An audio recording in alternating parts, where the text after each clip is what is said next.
తెలంగాణ క్యాబినెట్లో భారీ మార్పులు ఉండనున్నాయా? కొత్తగా మంత్రులు అయ్యేది ఎవరు? పదవులు కోల్పోనున్న మంత్రులు ఎవరు? తెలంగాణ నేతలకు రాహుల్ గాంధీ ఇచ్చిన వాగ్దానం ఏంటి? శాఖల మార్పుతో మంత్రుల నుండి అసమ్మతి ఉంటుందా? మంత్రులను పక్కన పెట్టడానికి కారణమేంటి? శాఖల మార్పుకు అవసరమేంటి? Let's watch the story.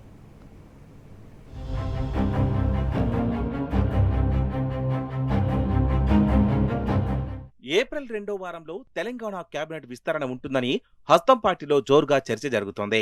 విస్తరణతో పాటు కొందరు మంత్రులకు ఉద్వాసన ఉంటుందని, మంత్రుల శాఖల్లో సైతం మార్పులుంటాయని సమాచారం.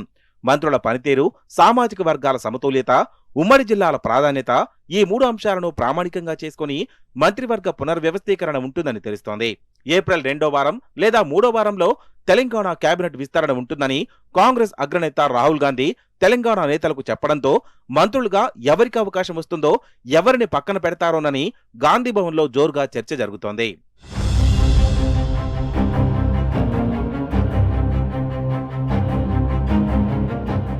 తెలంగాణలో ప్రభుత్వం ఏర్పడి దాదాపు 2 సంవత్సరాల 3 నెలలైంది.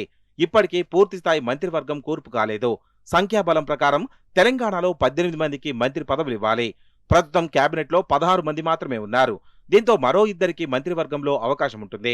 అయితే ప్రస్తుతం మంత్రులుగా ఉన్న 3ని పక్కన పెట్టి మొత్తం 5 మందికి మంత్రి పదవులు ఇవ్వాలని అధిష్టానం ఆలోచిస్తున్నట్లు సమాచారం.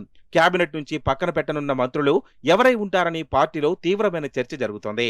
అయితే పక్కన పెట్టనున్న ఆ 3 మంత్రులకు పార్టీ పెద్దలు ఇండైరెక్ట్ గా సమాచారం ఇచ్చినట్టు తెలుస్తోంది. దీంతో పాటు మంత్రివర్గంలో శాఖల మార్పు కూడా ఉంటాయని తెలుస్తోంది. ప్రధానంగా ఉప ముఖ్యమంత్రి బట్టి విక్రమార్క దగ్గర ఉన్న ఆర్థిక శాఖ మార్చి మరొక మంత్రికి కట్టబెడతారన్న చర్చ జరుగుతోంది.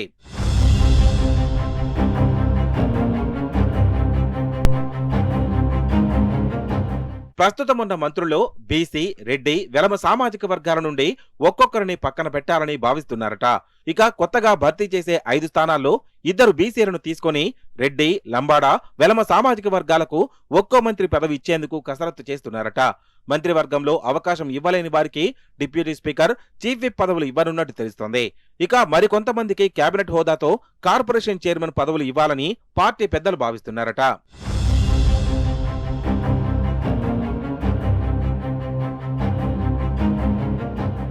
అయితే మంత్రి పదవి రేసులో మునుగోడు ఎమ్మెల్యే కోమటిరెడ్డి రాజగోపాల్ రెడ్డి, ఉమ్మడి నిజామాబాద్ జిల్లా నుండి పీసీసీ అధ్యక్షుడు మహేష్ కుమార్ గౌడ్, ప్రభుత్వ సలహాదారు సుదర్శన్ రెడ్డి, ఎల్లారెడ్డి ఎమ్మెల్యే మదన్ మోహన్ రావు ఉన్నారు.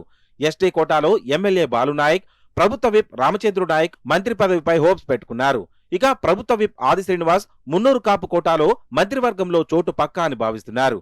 ఇక రంగారెడ్డి జిల్లా కోటాలో ఇబ్రహీంపట్నం ఎమ్మెల్యే మల్రెడ్డి రంగారెడ్డి, ఉమ్మడి వరంగల్ జిల్లా కోటాలో నర్సంపేట ఎమ్మెల్యే దొంతి మాధవరెడ్డి రేసులో ఉన్నారు.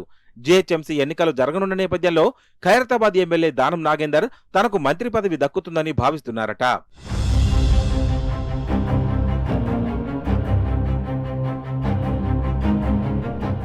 మంత్రివర్గ విస్తరణ చాలా ఆసక్తికరంగా మారింది.